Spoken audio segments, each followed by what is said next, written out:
Oh, today, well, I'm a bit in knots because it's a cliffhanger, but like a cliffhanger at the beginning. I'll explain a little bit why when we've turned the boat around and we're in position.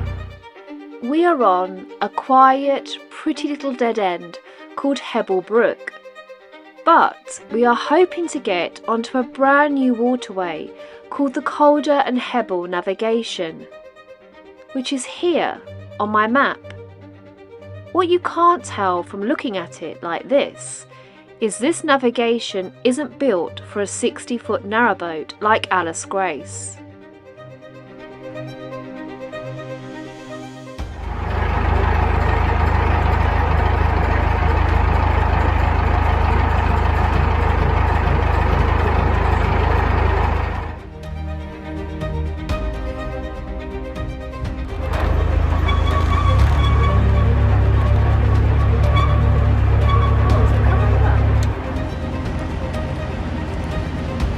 Stop because there's something wrong. I think the prop shaft has come loose again, so which engages with the gears, because we can't actually operate the boat, can't manoeuvre the boat. So I'm just gonna have a look inside the engine. A little bit of leaking stuff at the bottom, we have to sort that out, and this is the bit that needs tightening up. This is the bit that comes out, so I'm gonna do that now.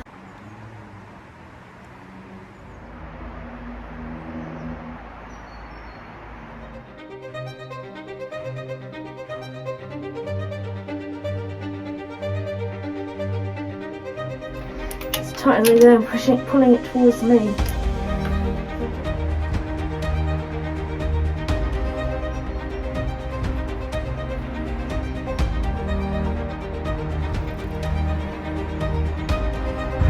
Take two, let's try this again.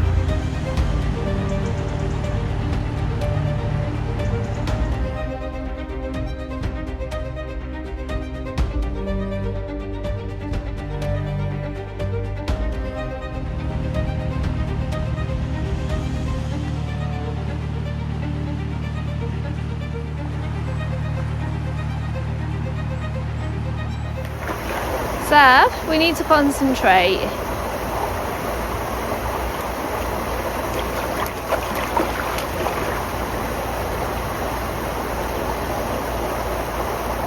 Right, now let me show you what I bought Alice Grace for Christmas. Ready? This. Aren't I generous? It is the Calder and Hebble spike. I've no idea what I'm doing with it.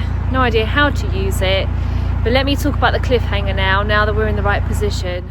The length of this lock chamber is 57 foot and 6 inches, and our boat is 60 foot long.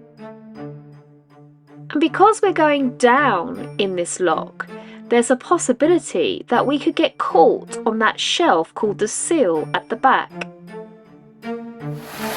And it can't do that. That's the biggest way to sink your boat. 60-foot boat, the advice is to reverse in at a slight angle, so the stern is here. So the first two locks that we're going to do here, taking us down, are the shortest two. So if you can get through these two locks, we can finish the Calder and Hebble, and that is the plan. That's what we want to do. If we can't get through this lock now, or the second lock, then we have to turn the boat and go all the way back down the Rochdale Canal to Manchester, and then probably go on to the Leeds and Liverpool. That's the way that we would do it. There's some really useful information about how you can get your 60-foot boat up and down in these locks on the penninewaterways.co.uk website. But they also recommend that your boat does not exceed 59 foot. Okay, this is not the technique. How far down?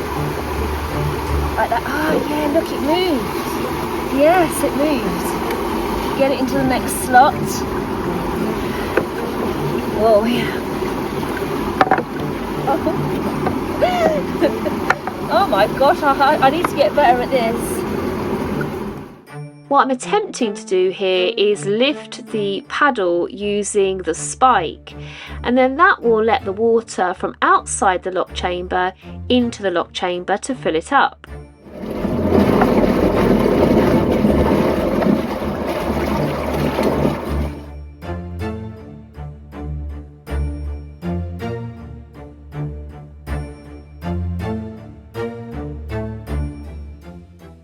It's filling up quickly, so now I'm going to reverse into this lock. I've got a tip if you want to do this I've just discovered by doing it all the wrong way. Firstly, tip number one, don't eat too many mince pies at Christmas because you're going to struggle doing this. Second tip is to put it right in, so until it goes to the bottom, so it comes into about this height when it's in the groove, and then pull. When I first did it, I was just lightly pulling it in. That was a big mistake. Oh yeah, you're right. Yeah, did you get your problems fixed? Just about, hopefully. That's what that mate Wes is here for. Oh, are you? Oh my God. Watching the wonderful Narrowboat chef do these logs, but they did them the other way. And they said when they came out, if you're 60 foot and you're going to do these locks, make sure you do it so you're going up, not down. I really think that maybe I should be doing it that way round, but we're here now, so let's do it. Let's just have a go.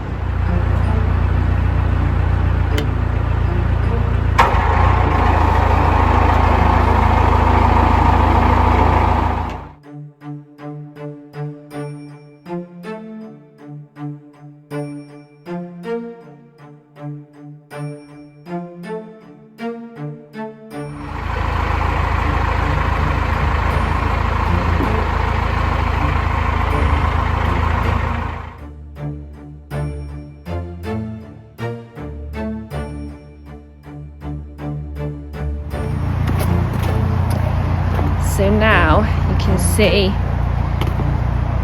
that Alice is in, got an inch on the back, and I think you might be able to get her in so she's at least fitted in, but whether or not we can get her to go down is another point entirely. Going right back and tucking Alice into this corner here, as far as Alice will go.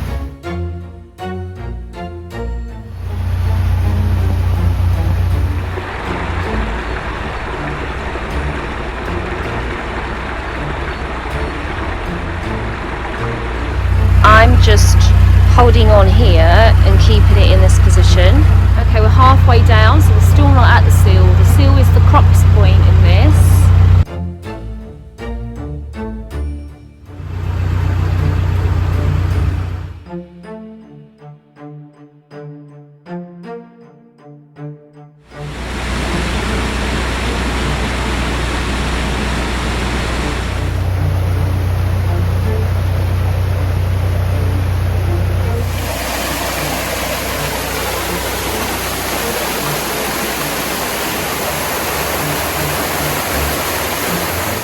I'm keeping the tiller as far right over as possible so the rudder doesn't get crushed up against the gate.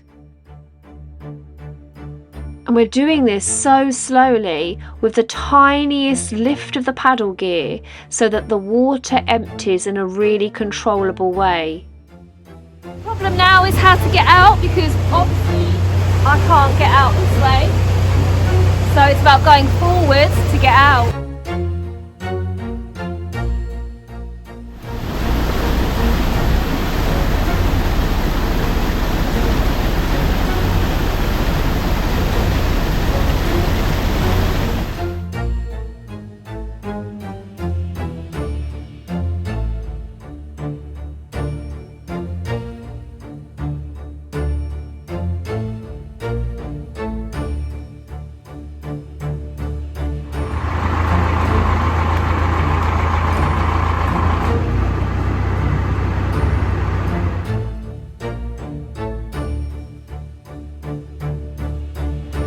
So hot now. It's lovely. I'm just taking my coat off and a hat. There are 27 locks on the Calder and Hebble Canal, and they are all shorter than Narrowboat Alice Grace. So why are the locks on this 21-mile-long canal so short? Well, it was designed for the Yorkshire keelboats, which were wider but stubbier than a narrowboat, and they would then be able to exchange their cargoes with the bigger Mersey flats to extend the journey of their goods, and vice versa.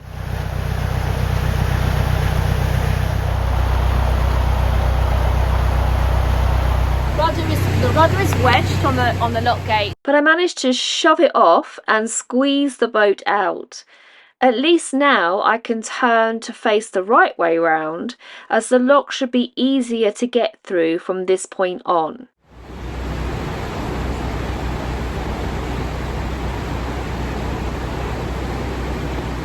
So she's stuck.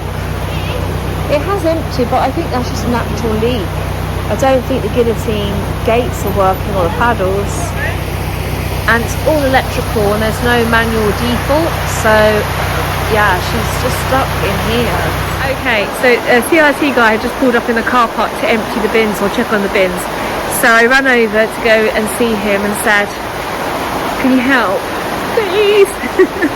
And he just reset the whole thing by pressing both buttons, the open and the close together, and then it just started lifting. From then on, each lock became a process of seal watching and barge pole manoeuvring. And very, very slowly, 60-foot narrowboat Alice Grace overcame the impossible task of getting through locks that were shorter than her.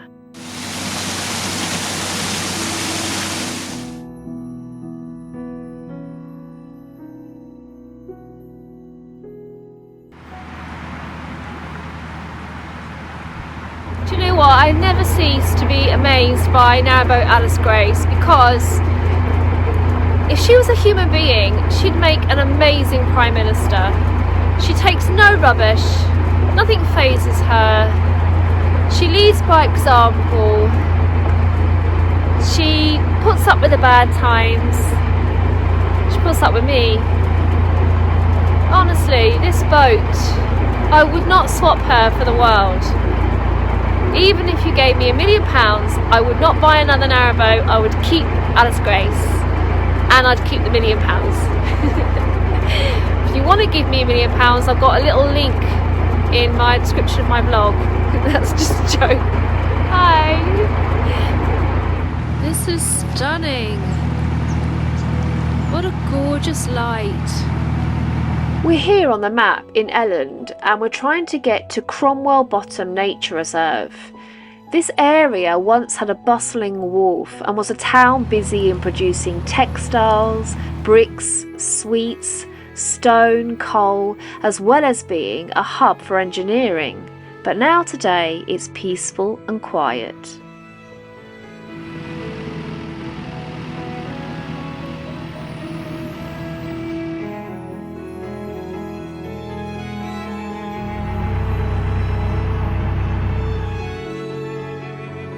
So on the lock landing, we've lost pretty much all light. It's too dangerous to go through the last lock, so we're going to get up really early in the morning and go through the last lock.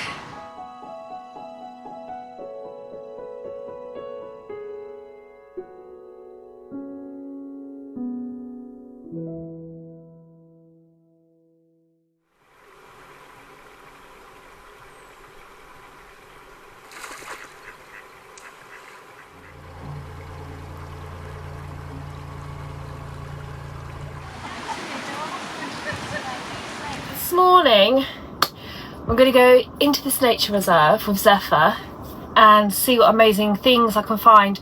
I saw that there was a little list of birds yesterday when I had a look around in the evening, and they said that they have hooper swans here. So, well, they've been spotted. I'd love to see a hooper swan, and so I'm predicting they must be on the big lake. There's a big lake over this side, so we'll go and have a little look It's beautiful. It's quite busy because it's a beautiful spot, but we'll see what we can see. Cromwell Bottom used to be a quarry, a tip for ash from the old Elland power station, and a landfill site, but from the year 2000 it has become a nature reserve.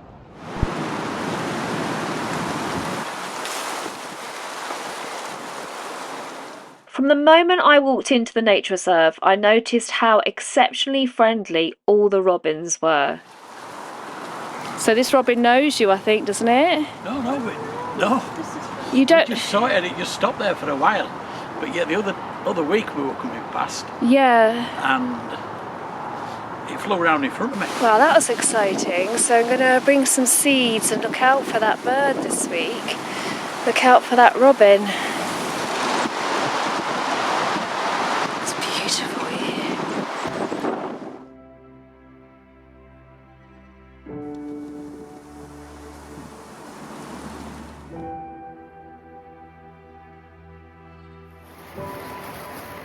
Raspberry.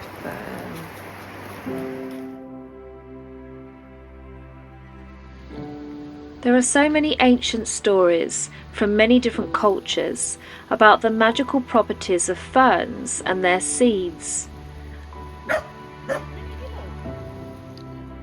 I read that one belief was that if you possessed the seeds of a fern, they could make you invisible, help you to understand birdsong, direct you to buried treasure, and grant you the strength of 40 men. What's that on you? What's that stuff? Oh. Looking at this little patch, doesn't look like there's much here, does there? So I'm going to challenge myself and find something interesting. Do you like it here? Oh, are you excited?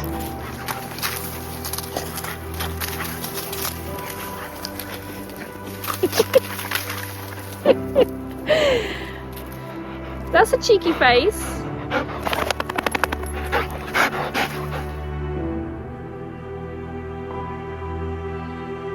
It's ready. Found something. It looks like campion. There, the first flower. The hardiness of this flower is said to be a metaphor for personal growth and resilience. And as this is the only one I can find, it's the hardiest of the lot. Show me what you found. Did you find that big stick? Let's hope she doesn't bring it with us now, so we've got to get back on the path. Okay, let's go. Yep, it's coming with us. It's coming with us. Come on then, let's see. Back we go.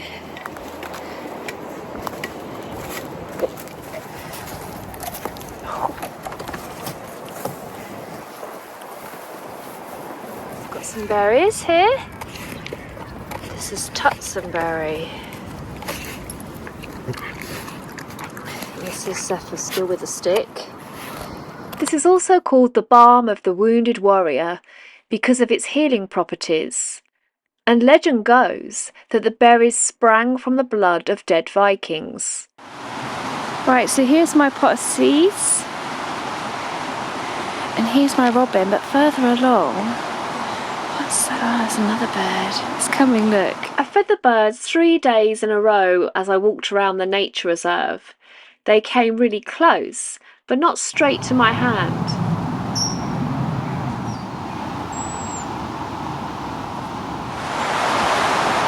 Yes, just so it's just going up. They're lovely, aren't they? Yeah, they are. I haven't seen one for ages. No. I think you're right. I think the weather's bringing them out. I think it must be. It wasn't like this yesterday. Yes, there it is. Oh, I love them. Yes, I do. But I couldn't go on the 4th day because this happened. Oh no, we're in flood. We're in flood.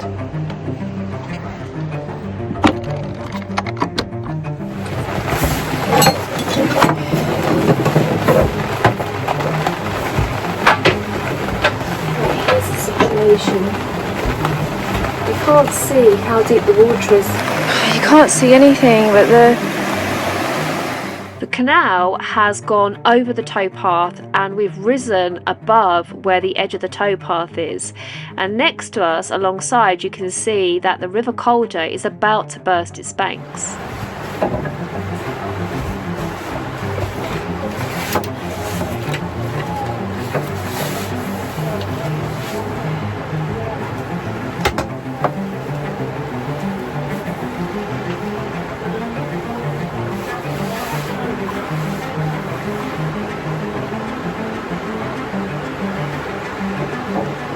We've already loosened our ropes and I've got the pole in a position where I can keep us wedged away from coming up onto the towpath. But the main concern now is that the River Calder is going to burst its banks into the canal.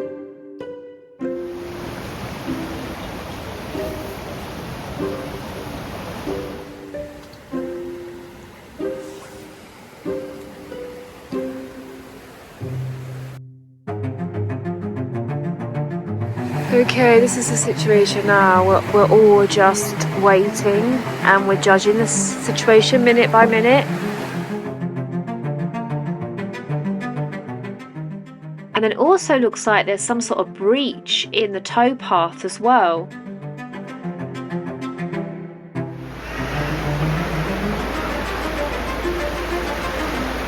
It's starting to rain again.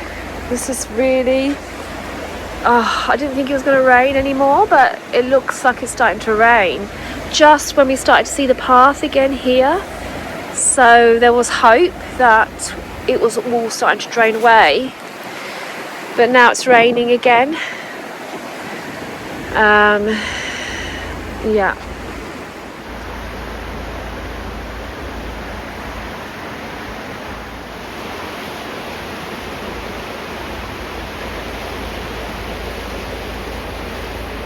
Amazing birds that have just come out here to have a look at the boat. There's a bullfinch there, and then just further along is the robin. Oh my goodness, look at this. It's 2 bullfinches and a robin.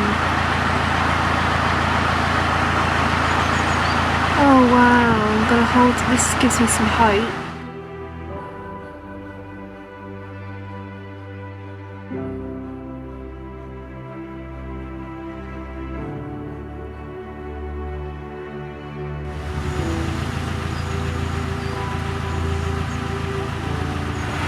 But we can see grass, that's so much better. So as soon as we can see the path properly, Zephyr can get off and go to the toilet. I can't believe those 2 bullfinches and a robin came down.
It's impossible, not possible, unfeasible, unscoffable, unpractical, illogical, far-fetched. Yet, the soil of ash and splinter has a dash of pink in winter as tiny pins in petals fight the wet. And the trees are lit with choirs in their red-breasted attires, despite the rain that hammers at their beak. So we'll muster Tutson's vigour, even though we are much bigger than this chamber into which we try to sneak. For our vessel's full of metal, she is fearless, fine and fettle, with Viking pulsing through her veins of steel.